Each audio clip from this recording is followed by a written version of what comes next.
Dua polis cedera pergaduhan akibat selisih faham, 8 ditahan.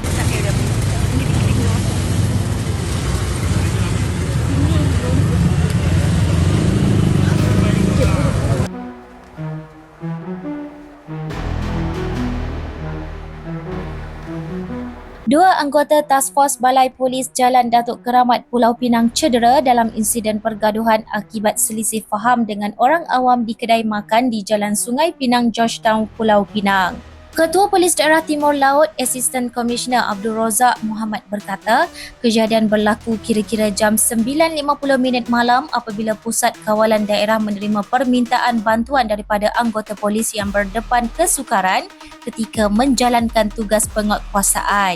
Menurutnya, sepasukan anggota yang tiba di lokasi mendapati 4 anggota polis sedang mengejar seorang individu mencurigakan yang melarikan diri ke arah flat berkenaan sebelum tercetus perselisihan faham dengan beberapa orang awam.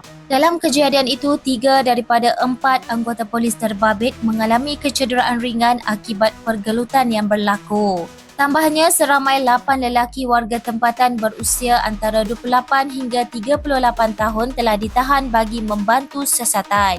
Beliau berkata kes disiasat di bawah Seksyen 147 Kanun Keseksaan kerana merusuh serta Seksyen 353 Kanun Keseksaan kerana menggunakan kekerasan jenayah atau ugutan bagi menghalang penjawat awam menjalankan tugas.